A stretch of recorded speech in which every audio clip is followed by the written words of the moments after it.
ಅದೊಂದು ಯುವತಿಯ ಶವ. ನೋಡಿದ ಕೂಡಲೇ ಹೇಳ್ಬೋದು ಅದೊಂದು ಪಕ್ಕಾ ಕೊಲೆ ಅಂತ. ಕೊಲೆ ಎಷ್ಟು ಬರ್ಬರವಾಗಿತ್ತು ಅಂದರೆ ಯುವತಿಯ ದೇಹ ಮಾತ್ರ ಇತ್ತು, ತಲೆ ಮಾಯವಾಗಿತ್ತು. ಅಂದರೆ ಕೊಲೆ ಮಾಡಿದವರು ಯುವತಿಯ ತಲೆ ಕತ್ತರಿಸಿ ಇನ್ನೆಲ್ಲೋ ಬಿಸಾಕಿದ್ರು. ಆ ಪಾಪಿಗಳು ಎಂಥ ನೀಚರು ಅಂದರೆ ಯುವತಿಯ ಗುರ್ತು ಪತ್ತೆ ಆಗಬಾರ್ದು ಅಂತ ಆಕೆ ಬಟ್ಟೆ ತೆಗೆದು ಅರೆನಗ್ನಗೊಳಿಸಿದ್ರು. ಕೇಸ್ನ ಬೆನ್ನು ಬಿದ್ದ ಪೊಲೀಸರು ಬರೀ ಒಂದು ಕಾರ್ನ ಫ್ರಂಟ್ ಲೈಟ್ ಸಹಾಯದಿಂದ ಆರೋಪಿಯನ್ನ ಹಿಡಿದು ಕಂಬಿ ಹಿಂದೆ ತಳ್ಳಿದ್ರು. ಇಂಟ್ರೆಸ್ಟಿಂಗ್ ಅಂದರೆ ಆರೋಪಿ ಹಸೆಮಣೆ ಏರೋಕೆ ಸಿದ್ಧತೆ ನಡೆಸ್ತಾ ಇರುವಾಗಲೇ ಪೊಲೀಸರಿಗೆ ತಗ್ಲಾಕೊಂಡಿದ್ದ. ಹಾಗಾದ್ರೆ ಏನಿದು ಕೇಸ್? ಎಲ್ಲಾಗಿರೋದು ಈ ಕೊಲೆ? ಸತ್ತವಳು ಯಾರು? ಕೊಲೆ ಮಾಡಿದ್ಯಾರು? ಕೊಲೆಗೆ ಕಾರಣ ಏನು? ಇದೆಲ್ಲದರ ಬಗ್ಗೆ ನಮ್ಮ ಇವತ್ತಿನ ವಿಡಿಯೋದಲ್ಲಿ ಹೇಳ್ತೀವಿ. ನಾನು ಸಮೀನಾ. ನಮ್ಮ ಇವತ್ತಿನ ಸ್ಟೋರಿ ಸ್ಟಾರ್ಟ್ ಆಗೋದು ಹರಿಯಾಣದಿಂದ. ಅವತ್ತು ಡಿಸೆಂಬರ್ 7, 2025. ಸ್ಥಳ ಹರಿಯಾಣದ ಯಮುನಾನಗರ್. ಇಲ್ಲಿನ ಪೊಲೀಸ್ ಸ್ಟೇಷನ್ಗೆ ಒಂದು ಎಮರ್ಜೆನ್ಸಿ ಕಾಲ್ ಬರುತ್ತೆ. ಸರ್, ಪಾಪ್ಯುಲರ್ ನರ್ಸರಿ ಹತ್ರ ಬೇಗ ಬನ್ನಿ ಅಂತಾರೆ. ರೀ, ಯಾವ ಪಾಪ್ಯುಲರ್ ನರ್ಸರಿ ರೀ ಅಂತ ಕೇಳಿದ್ಕೆ, ಅದೇ ಸರ್ NH 907ನ ಕಲೇಸರ್ ನ್ಯಾಷನಲ್ ಪಾರ್ಕ್ ರೋಡ್ ಪಕ್ಕದಲ್ಲಿ ಇದೆಯಲ್ಲ, ಆ ನರ್ಸರಿ ಹತ್ರ ಸರ್. ಇಲ್ಲಿ ಒಂದು ಹುಡುಗಿಯ ಶವ ಬಿದ್ದಿದೆ, ಅದಕ್ಕೆ ತಲೆನೇ ಇಲ್ಲ, ನೊಣಗಳು ಮುತ್ಕೊಂಡಿವೆ, ಜನ ಎಲ್ಲ ಸೇರಿದ್ದಾರೆ, ನೀವು ಬೇಗ ಬನ್ನಿ ಅಂತ ಹೇಳ್ತಾರೆ. ಪೊಲೀಸರು ತಡ ಮಾಡದೆ ಸ್ಥಳಕ್ಕೆ ಬರ್ತಾರೆ. ಬಂದ ಕೂಡಲೇ ಅಲ್ಲಿ ನೆರೆದಿದ್ದ ಜನರನ್ನ ಬದಿಗೆ ಸರಿಸಿ ಕ್ರೈಮ್ ಸೀನ್ ಪ್ರಿಸರ್ವ್ ಮಾಡ್ತಾರೆ. ನಂತರ ಶವ ಪರಿಶೀಲನೆ ಮಾಡ್ತಾರೆ. ಅದು ಯುವತಿಯ ಶವ. ಆ ಶವಕ್ಕೆ ತಲೆನೇ ಇರಲಿಲ್ಲ, ದೇಹದ ಮೇಲೆ ಒಳ ಉಡುಪುಗಳು ಮಾತ್ರ ಇದ್ವು. ತಕ್ಷಣ ಶವದ ಮೇಲೆ ಬಟ್ಟೆ ಹಾಕಿ ಕವರ್ ಮಾಡ್ತಾರೆ. Crime investigative agency, dog squad ಮತ್ತು ಫೊರೆನ್ಸಿಕ್ ಟೀಮ್ಗೆ ಇನ್ಫಾರ್ಮ್ ಮಾಡ್ತಾರೆ. ಶವ ಮೊದಲು ನೋಡಿದ ವ್ಯಕ್ತಿ ಜೊತೆ ಮಾತಾಡ್ತಾರೆ. ಅವರ ಹೆಸರು ವಿಜಯ್. ಸರ್, ನಾನು ಬಜಾರ್ಪುರ್ ಗುರುದ್ವಾರದ ಹತ್ತಿರ ಇರೋ ಮತ್ತೊಂದು ನರ್ಸರಿ ಹತ್ತಿರದಿಂದ ನೀರು ತಗೊಂಡು ಬರೋಕೆ ಹೋಗ್ತಾ ಇದ್ದೆ. ಹೋಗ್ತಾ ಇರುವಾಗ ಈ ಪಾಪ್ಯುಲರ್ ನರ್ಸರಿ ಹತ್ರ ತುಂಬಾ ನೊಣಗಳು ಇದ್ದಿದ್ದು ನೋಡಿದೆ. ಯಾಕೋ ಡೌಟ್ ಬಂತು, ಅದಕ್ಕೆ ಹತ್ತಿರ ಬಂದು ನೋಡಿದೆ. ಇಲ್ಲಿ ಗಿಡಗಳ ಮಧ್ಯೆ ಅನಾಥವಾಗಿ ಒಂದು ಶವ ಬಿದ್ದಿತ್ತು. ಸರ್, ಅದನ್ನ ನೋಡಿದ ಕೂಡಲೇ ನನ್ನ ಇಡೀ ದೇಹ ಥಂಡ ಆಗೋಯ್ತು. ಆಮೇಲೆ ನಾನು ಕೂಡಲೇ ನರ್ಸರಿ ಓನರ್ ಪರಮ್ಜಿತ್ ಸಂಧು ಅವರಿಗೆ ಕಾಲ್ ಮಾಡಿದೆ. ನಿಮ್ಮ ನರ್ಸರಿಯಲ್ಲಿ ಯುವತಿ ಶವ ಬಿದ್ದಿದೆ ಅಂತ ಹೇಳಿದ ಕೂಡಲೇ ಅವರು ಕೂಡ ಗಾಬರಿಯಾದ್ರು. ಅವರೇ 112ಗೆ ಫೋನ್ ಮಾಡಿ ನಿಮ್ಮನ್ನ ಕರೆದಿದ್ದು ಸರ್ ಅಂತಾರೆ. ಅಷ್ಟೊತ್ತಿಗೆ ನರ್ಸರಿ ಓನರ್ ಪರಮ್ಜಿತ್ ಸಂಧು ಕೂಡ ಸ್ಥಳಕ್ಕೆ ಬಂದಿದ್ರು. ಅವರನ್ನೂ ವಿಚಾರಣೆ ಮಾಡ್ತಾರೆ. ಸರ್, ಈ ಶವದ ಬಗ್ಗೆ ನನ್ಗೇನೂ ಗೊತ್ತಿಲ್ಲ. ಮೊನ್ನೆ ನಾನೇ ನರ್ಸರಿಯಲ್ಲಿ ನಿಂತು ಎಲ್ಲ ಕೆಲಸ ಮಾಡಿಸಿ ಹೋಗಿದ್ದೆ. ಆಗ ಇಲ್ಲಿ ಏನೂ ಇರಲಿಲ್ಲ. ನನಗೆ ಈ ಬಗ್ಗೆ ಏನೂ ಗೊತ್ತಿಲ್ಲ ಸರ್ ಅಂತಾರೆ. ಮೇ ಬಿ ಒಂದು ದಿನದ ಹಿಂದೆ ಅಂದರೆ ಡಿಸೆಂಬರ್ 6 ಅಥವಾ 7ರ ರಾತ್ರಿ ದೇಹವನ್ನು ಇಲ್ಲಿ ಎಸೆದಿರೋ ಸಾಧ್ಯತೆ ಇತ್ತು. CIA ಟೀಮ್ ಸ್ಥಳದಿಂದ ಕೆಲವೊಂದು ಸ್ಯಾಂಪಲ್ಸ್ ಕಲೆಕ್ಟ್ ಮಾಡ್ತಾರೆ. ಇಂಟ್ರೆಸ್ಟಿಂಗ್ ಅಂದರೆ ಸ್ನಿಫರ್ ಡಾಗ್ ಬಾಡಿ ಸ್ಮೆಲ್ ಮಾಡಿ 20 ಮೀಟರ್ ಸುತ್ತಮುತ್ತ ಸುತ್ತಾಡಿ ಪಕ್ಕದಲ್ಲೇ ಇದ್ದ ಹೈವೇ ಹತ್ರ ಹೋಗಿ ನಿಂತ್ಕೊಳ್ಳುತ್ತೆ. ಸ್ವಲ್ಪ ಹೊತ್ತಿನ ನಂತರ ಅಲ್ಲಿಂದ ಸ್ವಲ್ಪ ದೂರ ಹೈವೇ ಫಾಲೋ ಮಾಡ್ಕೊಂಡು ಹೋಗಿ ಅಲ್ಲೇ ಸುತ್ತಾಡ್ತಾ ಇತ್ತು. ದೇಹ ಪರಿಶೀಲನೆ ಮಾಡಿದ್ದ ಫೊರೆನ್ಸಿಕ್ ಟೀಮ್ಗೆ ಯುವತಿ ತಲೆಯನ್ನ ಯಾವುದೋ ಹರಿತವಾದ ವಸ್ತುವಿಂದ ಸೆಪರೇಟ್ ಮಾಡಿದ್ದಾರೆ ಅನ್ನೋದು ಗೊತ್ತಾಗಿತ್ತು. ಈಗಿದ್ದ ಚಾಲೆಂಜ್ ಅಂದರೆ ಶವದ ಗುರುತು ಪತ್ತೆ ಮಾಡೋದು. ಯಾಕಂದ್ರೆ ಆ ಶವಕ್ಕೆ ತಲೆನೇ ಇರಲಿಲ್ಲ. ಆ ಯುವತಿಯ ಬಲಗಾಲಲ್ಲಿ ಒಂದು ಕಪ್ಪು ದಾರ ಇತ್ತು. ಹೊಟ್ಟೆ ಹತ್ರ ಒಂದು ಬರ್ತ್ ಮಾರ್ಕ್ ಇತ್ತು. ಅದೆಲ್ಲವನ್ನ ಟೀಮ್ ನೋಟ್ ಮಾಡಿತ್ತು. ಘಟನಾ ಸ್ಥಳದಲ್ಲಿ ಸಿಕ್ಕಷ್ಟು ಸಾಕ್ಷ್ಯ ಕಲೆಕ್ಟ್ ಮಾಡಿಕೊಂಡು ದೇಹವನ್ನ ಯಮುನಾನಗರದ ಮುಕುಂದ್ ಲಾಲ್ ಸಿವಿಲ್ ಹಾಸ್ಪಿಟಲ್ಗೆ PMಗೆ ಕಳಿಸ್ತಾರೆ. ಪೊಲೀಸರ ಪ್ರಾಥಮಿಕ ತನಿಖೆಯಲ್ಲಿ ಈ ಶವ 25ರಿಂದ 30 ವರ್ಷದ ಯುವತಿಯದು ಅನ್ನೋದು ಗೊತ್ತಾಗಿತ್ತು. ಬೇರೆಲ್ಲೋ ಕೊಲೆ ಮಾಡಿ ಇಲ್ಲಿ ನರ್ಸರಿಯಲ್ಲಿ ತಂದು ಬಿಸಾಕಿರಬಹುದು ಅಂತಾನೂ ಡೌಟ್ ಪಡ್ತಾರೆ. ದೇಹದ ತಲೆ ಕತ್ತರಿಸಿ ಬಟ್ಟೆ ಬಿಚ್ಚಿ ಎಸ್ತು ಹೋಗಿದ್ದಾರೆ ಅಂದರೆ ಕೊಲೆಗಾರರಿಗೆ ಈಕೆ ಮೇಲೆ ಅದೆಂಥ ದ್ವೇಷ ಇರಬಹುದು. ಇಲ್ಲ, ಬೇಕಂತಾನೆ ಗುರ್ತು ಸಿಗಬಾರ್ದು ಅಂತ ಹೀಗೆ ಮಾಡಿರೋ ಸಾಧ್ಯತೆ ಇತ್ತು. ಈಕೆಯ ಮೇಲೆ ಅತ್ಯಾಚಾರ ಮಾಡಿ ಸಾಯಿಸಿರಬಹುದಾ? ಹಾಗಾದ್ರೆ ಕೊಲೆಯಾದ ಹುಡುಗಿ ಯಾರು? ಇಷ್ಟೊಂದು ಭೀಭತ್ಸ ಯಾರು ಕೊಲೆ ಮಾಡಿರಬಹುದು? ಪೊಲೀಸರಿಗೆ ಇದೊಂದು ಬ್ಲೈಂಡ್ ಮರ್ಡರ್ ಕೇಸ್ ಆಗಿತ್ತು. ಪೊಲೀಸರು ಕೂಡ ತನಿಖೆ ಎಲ್ಲಿಂದ ಸ್ಟಾರ್ಟ್ ಮಾಡಬೇಕು ಅನ್ನೋ ಗೊಂದಲದಲ್ಲಿದ್ರು. ಇನ್ನೂ ತಲೆಬಿಸಿ ವಿಚಾರ ಅಂದ್ರೆ ಆ ಯುವತಿ ಶವ ಸಿಕ್ಕ ಜಾಗ 3 ರಾಜ್ಯಗಳ ಬಾರ್ಡರ್ ಶೇರ್ ಮಾಡ್ತಾ ಇತ್ತು.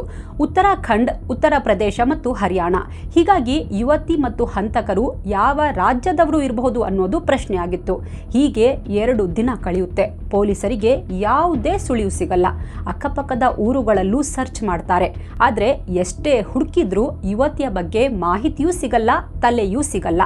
ಎಲ್ಲಾದರೂ ರೀಸೆಂಟ್ ಆಗಿ 25ರಿಂದ 30 ವರ್ಷ ವಯಸ್ಸಿನ ಯುವತಿಯರು ಮಿಸ್ಸಿಂಗ್ ಆಗಿದ್ದಾರಾ? ಅವರ ಮಿಸ್ಸಿಂಗ್ ಕಂಪ್ಲೇಂಟ್ ದಾಖಲಾಗಿದೆಯಾ ಅಂತ ಅಕ್ಕಪಕ್ಕದ ಸ್ಟೇಷನ್ಗಳಲ್ಲಿ ಎನ್ಕ್ವೈರಿ ಮಾಡ್ತಾರೆ. ಲಿಸ್ಟ್ ತರಿಸ್ಕೊಂಡು ಚೆಕ್ ಮಾಡ್ತಾರೆ. ಆ ಲಿಸ್ಟ್ ನೋಡಿದ ಪೊಲೀಸರಿಗೆ ಶಾಕ್ ಆಗಿತ್ತು. ಯಾಕಂದ್ರೆ ಕಳೆದ 10 ದಿನಗಳಲ್ಲಿ ಅಂಬಾಲದಲ್ಲಿ 13, ಕರ್ನಾಲ್ನಲ್ಲಿ 25 ಮತ್ತು ಯಮುನಾ ನಗರ್ನಲ್ಲಿ 16 ಹುಡುಗಿಯರು ನಾಪತ್ತೆಯಾಗಿದ್ರು. ಇವರೆಲ್ಲರೂ 16ರಿಂದ 35 ವರ್ಷದ ಏಜ್ ಗ್ರೂಪ್ನವರಾಗಿದ್ರು. ಅಂದ್ರೆ ಬರೀ 10 ದಿನದಲ್ಲಿ ಸುತ್ತಮುತ್ತ ಸುಮಾರು 54 ಹುಡುಗಿಯರು ನಾಪತ್ತೆಯಾಗಿದ್ರು. ಇದು ರಿಪೋರ್ಟ್ ಆಗಿರೋ ಕೇಸಸ್ ಅಷ್ಟೇ. ಆದ್ರೆ ರಿಜಿಸ್ಟರ್ ಆಗದೆ ಇರೋ ಇನ್ನೂ ಹಲವು ಯುವತಿಯರು ಮಿಸ್ಸಿಂಗ್ ಆಗಿರೋ ಬಗ್ಗೆ ಮಾಹಿತಿ ಸಿಗುತ್ತೆ. ವಿಚಿತ್ರ ಅಂದ್ರೆ ಶವ ಸಿಕ್ಕ ಪ್ರತಾಪ್ ನಗರ್ ಸ್ಟೇಷನ್ ಲಿಮಿಟ್ನಲ್ಲಿ ಯಾವುದೇ ಹುಡುಗಿಯ ಮಿಸ್ಸಿಂಗ್ ರಿಪೋರ್ಟ್ ರಿಜಿಸ್ಟರ್ ಆಗಿರಲಿಲ್ಲ. ಸರಿ ಅಂತ ಪೊಲೀಸರು ಮಿಸ್ಸಿಂಗ್ ಆಗಿದ್ದ ಆ 54 ಹುಡುಗಿಯರ ಕುಟುಂಬದವರಿಗೆ ಕಾಲ್ ಮಾಡೋಕೆ ಸ್ಟಾರ್ಟ್ ಮಾಡ್ತಾರೆ. ಹುಡುಗಿ ಯಾವಾಗಿಂದ ಮಿಸ್ಸಿಂಗ್ ಆಗಿದ್ದಾಳೆ, ಈ ಬಗ್ಗೆ ಏನಾದರೂ ಸುಳಿವು ಸಿಕ್ಕಿದ್ಯಾ ಅಂತ ವಿಚಾರಿಸ್ತಾರೆ. ಆದರೆ ಆ 54 ಫ್ಯಾಮಿಲಿಯವರಿಂದನೂ ಪೊಲೀಸರಿಗೆ ಏನೂ ಕ್ಲೂ ಸಿಗಲ್ಲ. ಅವರ ಮನೆ ಮಗಳು ಎಲ್ಲಿ ಹೋಗಿದ್ದಾಳೆ, ಅವಳು ಬದುಕಿದ್ದಾಳ ಸತ್ತಿದ್ದಾಳ ಅನ್ನೋದೇ ಅವರಿಗೆ ಗೊತ್ತಿರಲಿಲ್ಲ.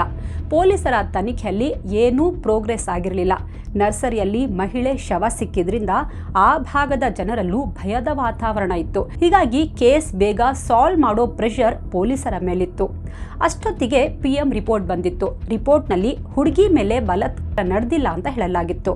ಮೊದಲಿಗೆ ಅವಳನ್ನ ಉಸಿರುಗಟ್ಟಿಸಿ ಕೊಲೆ ಮಾಡಿ ನಂತರ ಕತ್ತು ಕುಯ್ಯಲಾಗಿದೆ ಅಂತ ರಿಪೋರ್ಟ್ನಲ್ಲಿತ್ತು. ಹಾಗಾದ್ರೆ ಕೊಲೆ ಯಾಕಾಯಿತು? ನಮಗೆ ಒಂದು ತಲೆ ಇಲ್ಲದ ಶವ ಸಿಕ್ಕಿದೆ. ಅದರ ಬಲಗಾಲಿನಲ್ಲಿ ಕಪ್ಪು ದಾರ ಕಟ್ಟಲಾಗಿದೆ ಮತ್ತು ಹೊಟ್ಟೆ ಭಾಗದಲ್ಲಿ ಬರ್ತ್ ಮಾರ್ಕ್ ಇದೆ. ಯಾರಿಗಾದರೂ ಗೊತ್ತಿದ್ರೆ ದಯವಿಟ್ಟು ಸ್ಟೇಷನ್ಗೆ ಬಂದು ಮಾಹಿತಿ ನೀಡಿ ಅಂತ ನ್ಯೂಸ್ ಸರ್ಕ್ಯುಲೇಟ್ ಮಾಡ್ತಾರೆ. ಹೀಗೆ 6 ದಿನಗಳು ಕಳೆಯುತ್ತೆ. ಬಾಡಿ ಕ್ಲೇಮ್ ಮಾಡೋಕೆ ಯಾರೂ ಬರಲ್ಲ. ಯುವತಿ ಬಗ್ಗೆಯೂ ಏನೂ ಮಾಹಿತಿ ಸಿಗಲ್ಲ. ಕೊನೆಗೆ ಡಿಸೆಂಬರ್ 12, 2025ಕ್ಕೆ ಪೊಲೀಸರೇ ಅಂತ್ಯಕ್ರಿಯೆ ಮಾಡಿಬಿಡ್ತಾರೆ. ಕೊಲೆ ತನಿಖೆಗೆ SIT ರಚನೆ ಮಾಡಲಾಗಿತ್ತು. ಮೊದಲಿಗೆ ಹೈವೇ ಅಕ್ಕಪಕ್ಕದ ಪೆಟ್ರೋಲ್ ಬಂಕ್, ಶಾಪ್ ಸೇರಿದಂತೆ ಬೇರೆ ಬೇರೆ ಕಡೆಯ ಸುಮಾರು 50ಕ್ಕಿಂತ ಜಾಸ್ತಿ CCTV ಫುಟೇಜ್ ಕಲೆಕ್ಟ್ ಮಾಡ್ತಾರೆ. ಮೊಬೈಲ್ ಎವಿಡೆನ್ಸ್, ಡಿಜಿಟಲ್ ಎವಿಡೆನ್ಸ್ ಕೂಡ ಸಂಗ್ರಹಿಸ್ತಾರೆ. ಈ ವೇಳೆ ಪೊಲೀಸರಿಗೆ ಮೊದಲ ಮೇಜರ್ ಬ್ರೇಕ್ ಥ್ರೂ ಸಿಕ್ಕಿತ್ತು.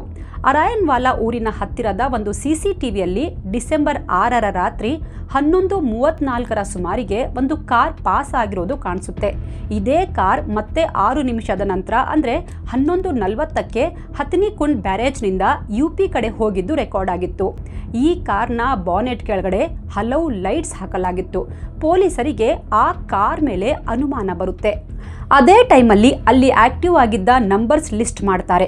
ಆ ನಂಬರ್ಸ್ ಯಾರದ್ದು ಅಂತ ಚೆಕ್ ಮಾಡ್ತಾರೆ. ಅದೆಲ್ಲವೂ ಮರಗಳ್ಳರ ಫೋನ್ ನಂಬರ್ಗಳಾಗಿದ್ವು. ಅವರೆಲ್ಲರನ್ನ ಠಾಣೆಗೆ ಕರ್ಕೊಂಡು ಬಂದು ಒಂದು ರೌಂಡ್ ರುಬ್ತಾರೆ. ಕೊಲೆ ಬಗ್ಗೆ ವಿಚಾರಿಸ್ತಾರೆ. ಸರ್, ನಾವು ಯಾವ ಕೊಲೆನೂ ಮಾಡಿಲ್ಲ. ನಮ್ದೇನಿದ್ರು ಮರಗಳ್ಳತನದ ಕೆಲಸ ಅಷ್ಟೇ. ಯಾರಿಗೂ ತೊಂದರೆ ಕೊಡಲ್ಲ. ರಾತ್ರಿ ಬಂದು ನಮ್ಮ ಕೆಲಸ ಮುಗಿಸಿ ಹೋಗ್ತೀವಿ. ಇದುವರೆಗೂ ನಾವು ಯಾವುದೇ ಕ್ರೈಮ್ ಮಾಡಿಲ್ಲ ಸರ್ ಅಂತಾರೆ. ಹಾಗಿದ್ರೆ ಆ ರಾತ್ರಿ 11 ಗಂಟೆ ಸುಮಾರಿಗೆ ಅಲ್ಲಿ ನೀವೇನಾದರೂ ನೋಡಿದ್ರಾ? ಯಾರಾದರೂ ಕಿರ್ಚಾಡೋ ಸೌಂಡ್ ಕೇಳಿದ್ರಾ ಅಂತ ವಿಚಾರಿಸ್ತಾರೆ. ಅದಕ್ಕೆ ಒಬ್ಬ, ಹೌದು ಸರ್, ಅವತ್ತು ರಾತ್ರಿ 11 ಗಂಟೆ ಸುಮಾರಿಗೆ ಒಂದು UP ನಂಬರ್ ಪ್ಲೇಟ್ ಇದ್ದ ಕಾರ್ ಅಲ್ಲೇ ಸುತ್ತಾಡ್ತಾ ಇತ್ತು. ನಮಗೂ ಮೊದಲು ಭಯ ಆಯಿತು. ಯಾರಾದರೂ ನಮ್ಮನ್ನ ವಾಚ್ ಮಾಡ್ತಿದ್ದಾರಾ ಅನಿಸಿತ್ತು. ಆಮೇಲೆ ಅಲ್ಲಿಂದ ಹೊರಟೋಯ್ತು. ನಾವು ನಮ್ಮ ಕೆಲಸ ಮುಗಿಸಿ ಹೊರಟ್ವಿ ಅಂತಾನೆ. ಇಷ್ಟು ಇನ್ಫಾರ್ಮೇಶನ್ ಕಲೆಕ್ಟ್ ಮಾಡಿದ ಪೊಲೀಸರು UP ಮತ್ತು ಹರಿಯಾಣ ಹೈವೇ ಮೇಲೆ ಫೋಕಸ್ ಮಾಡ್ತಾರೆ. ಅಲ್ಲಿದ್ದ CCTV, ಅಲ್ಲಿ ಆ ಟೈಮಲ್ಲಿ ಆಕ್ಟಿವ್ ಇದ್ದ ಮೊಬೈಲ್ಸ್ ಎಲ್ಲವನ್ನ ತಗೊಂಡು ಪರಿಶೀಲನೆ ಮಾಡ್ತಾರೆ. ಅದರಲ್ಲಿ ಪೊಲೀಸರಿಗೆ ಮತ್ತೊಂದು ಲೀಡ್ ಸಿಗುತ್ತೆ. ಅದನ್ನ ಆಧರಿಸಿ ಡಿಸೆಂಬರ್ 13ಕ್ಕೆ ಉತ್ತರ ಪ್ರದೇಶದ ಸಹರನ್ಪುರ್ನ ತಿದೋಲಿ ಊರಿನ ಒಂದು ಮನೆಗೆ ಹೋಗ್ತಾರೆ. ಅಲ್ಲಿ ಮನೆ ಮುಂದೆ ಮದುವೆ ನಡೀತಾ ಇತ್ತು. ನೂರಾರು ಸಂಖ್ಯೆಯಲ್ಲಿ ಜನ ಸೇರಿದ್ರು. ಖಾಕಿ ಟೀಮ್ ನೋಡಿದ ಕೂಡಲೇ ಮದುವೆ ಮನೆಯಲ್ಲಿದ್ದವರು ಶಾಕ್ ಆಗ್ತಾರೆ. ಇವ್ರ್ಯಾಕೆ ಇಲ್ಲಿಗೆ ಬಂದ್ರು ಅಂತ ಒಬ್ಬರ ಮುಖ ಮತ್ತೊಬ್ರು ನೋಡ್ಕೋತಾರೆ. ಅದರಲ್ಲಿ ಒಬ್ರು ಬಂದು, ಏನಾಯ್ತು ಸರ್, ಇಲ್ಲಿ ಯಾರನ್ನ ಹುಡುಕ್ತಾ ಇದ್ದೀರಾ ಅಂತಾರೆ. ಮದುವೆ ಯಾರ್ದು ಅಂತ ಕೇಳಿದ್ಕೆ ನಮ್ಮ ಮಗಳ ಮದುವೆ ಸಾರ್ ಅಂತಾರೆ. ಹೀಗೆ ಮಾತಾಡ್ತಾ ಇರುವಾಗಲೇ ಅಲ್ಲಿಗೆ ಬಂದ ಮದುಮಗಳ ಅಣ್ಣ ಬಿಲಾಲ್ನನ್ನ ಹಿಡಿದು ಜೀಪಲ್ಲಿ ಹಾಕೊಂಡು ಹೊರಟ್ಬಿಡ್ತಾರೆ. ಬಿಲಾಲ್ ಫುಲ್ ಶಾಕ್ನಲ್ಲಿದ್ದ. ಯಾಕೆ ಸರ್, ಏನಾಯ್ತು, ನನ್ನನ್ನು ಯಾಕೆ ಹೀಗೆ ಕರ್ಕೊಂಡು ಹೋಗ್ತಾ ಇದ್ದೀರಾ ಅಂತ ಕೇಳಿದ್ರು. ಪೊಲೀಸರು ಏನೂ ಹೇಳ್ದೆ ಸ್ಟೇಷನ್ಗೆ ಕರ್ಕೊಂಡು ಬರ್ತಾರೆ. ಸ್ಟೇಷನ್ ಮೆಟ್ಟಿಲು ಹತ್ತುತ್ತಾ ಇದ್ದಂತೆ ಬಿಲಾಲ್ ಥಂಡ ಹೊಡೆದಿದ್ದ. ಇಲ್ಲಿಂದ ಅಸಲಿ ಕಹಾನಿ ತೆರೆದುಕೊಂಡಿತ್ತು. ಅವತ್ತು ಸಿಕ್ಕ ಆ ಅಪರಿಚಿತ ಶವ ಯಾರದ್ದು ಅಂತ ಪೊಲೀಸರಿಗೆ ಗೊತ್ತಾಗಿತ್ತು. ಆಕೆಯ ಹೆಸರು ಉಮಾ. ಹಾಗಾದ್ರೆ ಬಿಲಾಲ್ನ ಯಾಕೆ ಎಳ್ಕೊಂಡು ಬಂದ್ರು? ಈ ಉಮಾಗೂ ಬಿಲಾಲ್ಗೂ ಏನು ಸಂಬಂಧ? ಈ ಬಿಲಾಲ್ ಬೇರೆ ಯಾರೂ ಅಲ್ಲ, ಉಮಾಳ ಬಾಯ್ ಫ್ರೆಂಡ್. ಇವರಿಬ್ಬರು ಲವರ್ಸ್. ಅಲ್ಲಿಗೆ ಇನ್ನೇನು ಕೇಸ್ ಸಾಲ್ವ್ ಆಯಿತು ಅಂತ ಪೊಲೀಸರು ನಿಟ್ಟಿಸಿರು ಬಿಟ್ಟಿದ್ರು. ಬಟ್ ಪಿಕ್ಚರ್ ಅಭಿ ಬಾಕಿ ಹೇ ಅನ್ನೋ ಹಾಗೆ ಕಥೆಗೆ ಇನ್ನೂ ಪೂರ್ಣ ವಿರಾಮ ಬಿದ್ದಿರಲಿಲ್ಲ. ಪೊಲೀಸರು ಉಮಾ ಫ್ಯಾಮಿಲಿಯವರ ಫೋನ್ ನಂಬರ್ ತಗೊಂಡು ಕುಟುಂಬದವರಿಗೆ ಇನ್ಫಾರ್ಮ್ ಮಾಡ್ತಾರೆ. ತಕ್ಷಣ ಹರಿಯಾಣಗೆ ಬರೋಕೆ ಹೇಳ್ತಾರೆ. ಬಟ್ ವಿಚಿತ್ರ ಅಂದರೆ ಉಮಾ ಕೊಲೆ ಆಗಿದ್ದಾಳೆ, ನಮಗೆ ಅವಳ ಶವ ಸಿಕ್ಕಿದೆ ಅಂತ ಪೊಲೀಸರು ಹೇಳಿದ್ರು ಅವರ ಮನೆಯವರು ಶಾಕ್ ಆಗಲ್ಲ. ಬದಲಿಗೆ ಸರ್ ನೀವು ಯಾವುದೋ ರಾಂಗ್ ನಂಬರ್ ಡಯಲ್ ಮಾಡಿದ್ದೀರಾ ಅನ್ಸುತ್ತೆ, ಯಾಕಂದ್ರೆ ನಮ್ಮ ಮಗಳು 15 ವರ್ಷದ ಹಿಂದೆ ಸತ್ತು ಹೋಗಿದ್ದಾಳೆ ಅಂತಾರೆ. ಇಲ್ಲಿಂದ ಪೊಲೀಸರಿಗೆ ಮತ್ತೊಂದು ತಲೆನೋವು ಸ್ಟಾರ್ಟ್ ಆಗಿತ್ತು. ಕೊಲೆಯಾದವಳು ಇವರ ಮಗಳು ಉಮಾ ಅಲ್ಲ ಅಂದ್ರೆ ಆ ತಲೆ ಇಲ್ಲದ ಶವ ಯಾರದ್ದು? ಪಟ್ಟು ಬಿಡದ ಪೊಲೀಸರು ಉಮಾ ಅಡ್ರೆಸ್ ಪತ್ತೆ ಮಾಡಿ ಸೀದಾ ಸಹರನ್ಪುರದ ಹಲಾಲ್ಪುರ್ ಊರಿಗೆ ಹೋಗ್ತಾರೆ. ಪೊಲೀಸರು ಅಲ್ಲಿಗೆ ಬಂದ ಕೂಡಲೇ ಊರವರೆಲ್ಲ ಜಮಾಯಿಸ್ಬಿಡ್ತಾರೆ. ಉಮಾ ಕುಟುಂಬದವರನ್ನ ಕೂರಿಸಿ, ನೋಡಿ ನಮಗೊಂದು ಯುವತಿಯ ದೇಹ ಸಿಕ್ಕಿದೆ, ಅದಕ್ಕೆ ತಲೆ ಇಲ್ಲ, ದಯವಿಟ್ಟು ನಮ್ಮ ಜೊತೆ ಸಹಕರಿಸಿ, ನೀವು ಒಮ್ಮೆ ಬಂದು ದೇಹ ನೋಡಿ ಅಂತ ಮನವಿ ಮಾಡ್ತಾರೆ. ಕೊನೆಗೂ ಅವರಲ್ಲೊಬ್ರು ಮಾತಾಡ್ತಾರೆ. ಸರ್, ನನ್ನ ಹೆಸರು ಟಿಂಕು ಕುಮಾರ್, ಉಮಾ ನನ್ನ ತಂಗಿ, ಇದು 15 ವರ್ಷದ ಹಳೆಯ ಮಾತು ಅಂತ ಕಥೆ ಆರಂಭಿಸ್ತಾರೆ. ಅವತ್ತು 3 ಮಾರ್ಚ್ 2012 ಉಮಾಳ ಮೆಹಂದಿ ಕಾರ್ಯಕ್ರಮ ಇತ್ತು. ನಾವು ಒಟ್ಟು 6 ಜನ ಮಕ್ಕಳು, ಅವಳೇ ಕೊನೆಯವಳು. ಅಪ್ಪ ಅಮ್ಮಗೆ ಅವಳು ಮುದ್ದಿನ ಮಗಳಾಗಿದ್ಲು. ಉಮಾಗೆ ಆಗಿನ್ನೂ 17 ವರ್ಷ. ಆದ್ರೂ ಅಪ್ಪ ಅಮ್ಮ ಅವಳ ಮದುವೆ ಫಿಕ್ಸ್ ಮಾಡಿದ್ರು. ಹುಡುಗ ಒಳ್ಳೆ ಕೆಲಸದಲ್ಲಿದ್ದ. ಮಾರನೇ ದಿನ ಹುಡುಗನ ಕಡೆಯವರು ಬಾರಾತ್ ತಗೊಂಡ್ ಬರ್ಬೇಕಿತ್ತು. ನಿಜ ಹೇಳಬೇಕು ಅಂದ್ರೆ ಅವಳನ್ನ ಕೇಳಿಯೇ ನಾವು ಮದುವೆ ಫಿಕ್ಸ್ ಮಾಡಿದ್ದು. ಉಮಾ ಕೂಡ ತುಂಬಾ ಸಂತೋಷದಲ್ಲೇ ಇದ್ಲು. ಮದುವೆಗೆ ಅಂತ ತಾನೇ ಶಾಪಿಂಗ್ ಕೂಡ ಮಾಡಿದ್ಲು. ಅದು ಅಲ್ಲದೆ ಮೆಹಂದಿ ಡಿಸೈನ್ನಲ್ಲಿ ಮದುಮಗನ ಹೆಸರು ಬರೆಸ್ಕೊಂಡಿದ್ಲು.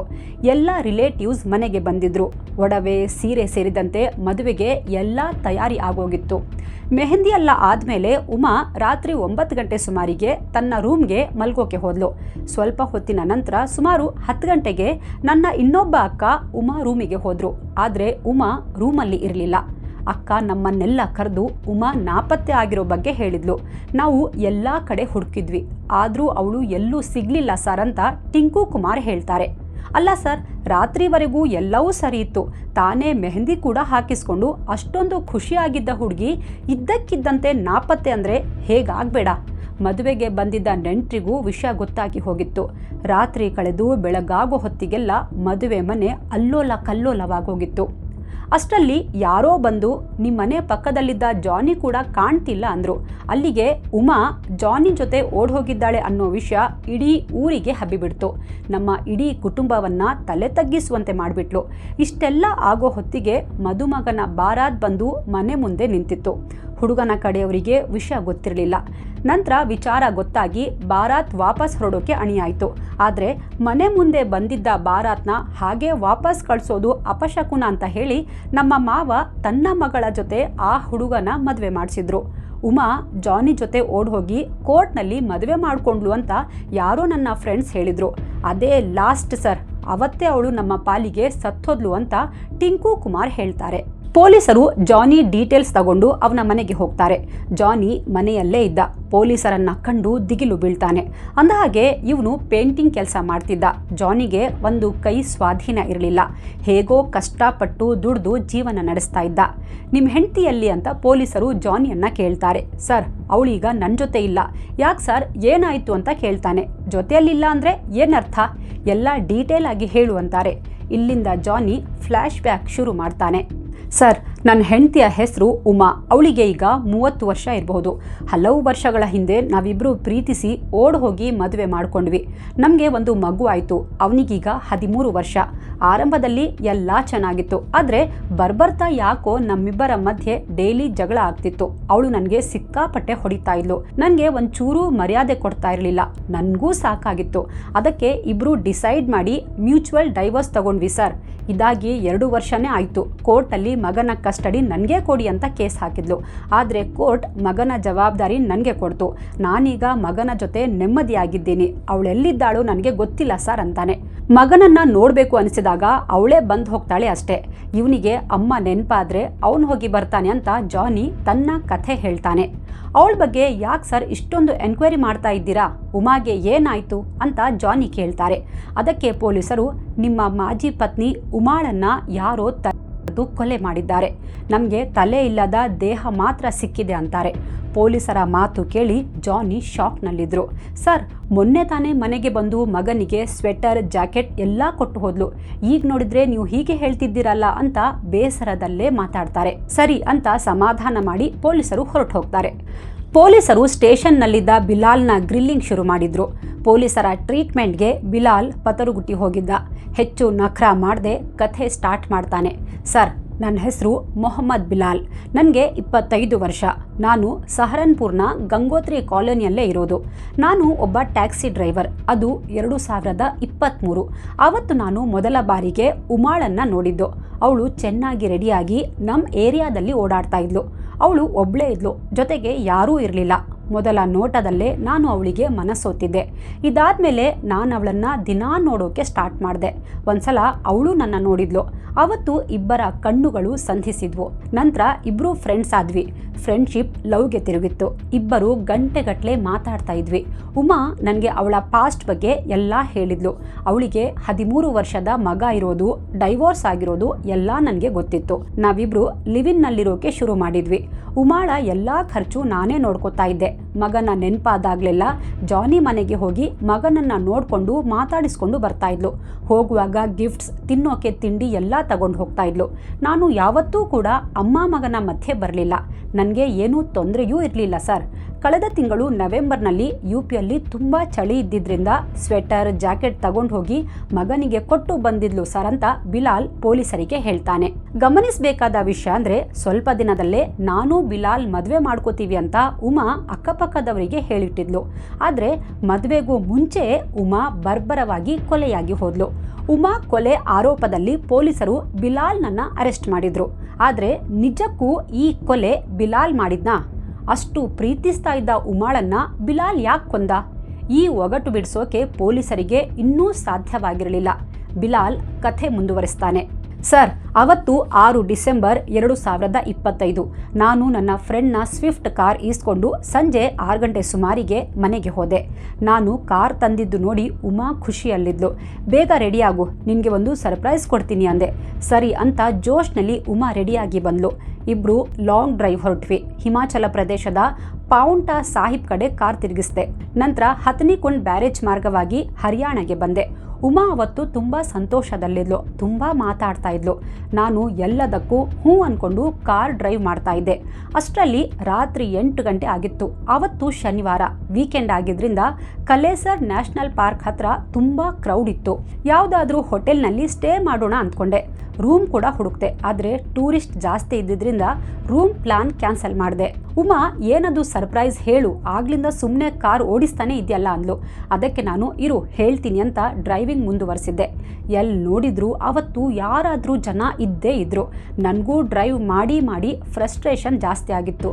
ಕೊನೆಗೆ ಹರಿಯಾಣದ ಯಮುನಾ ನಗರ್ನ ನ್ಯಾಷನಲ್ ಹೈವೇ ತಲುಪಿದ್ವಿ. ಅಲ್ಲೇ ಒಂದು ಸರ್ವಿಸ್ ರೋಡ್ ಇತ್ತು. ಅಲ್ಲಿ ಪಿಚ್ ಡಾರ್ಕ್ ಕತ್ಲೆ ಇತ್ತು. ಅಲ್ಲಿ ಕಾರ್ ನಿಲ್ಲಿಸಿದೆ. ಏನದು ಸರ್ಪ್ರೈಸ್, ಈಗಲಾದರೂ ಹೇಳು ಅಂದ್ಲು. ನಾನು ಏನೂ ಮಾತಾಡದೆ ಸುಮ್ಮನೆ ಅವಳನ್ನೇ ನೋಡ್ತಾ ಇದ್ದೆ. ನನ್ನ ನೋಟ ಅವಳಿಗೆ ಅರ್ಥವಾಗಿತ್ತು. ಡ್ರೈವರ್ ಸೀಟಿಂದ ಇಳಿದು ಬ್ಯಾಕ್ ಸೀಟ್ಗೆ ಹೋದೆ. ಅವಳು ಕಾರ್ ಒಳಗಿಂದಲೇ ಬ್ಯಾಕ್ ಸೀಟ್ಗೆ ಬಂದ್ಲು. ಅವಳಿಗೆ ಅದಾಗಲೇ ನನ್ನ ಉದ್ದೇಶ ಅರ್ಥ ಆಗಿತ್ತು.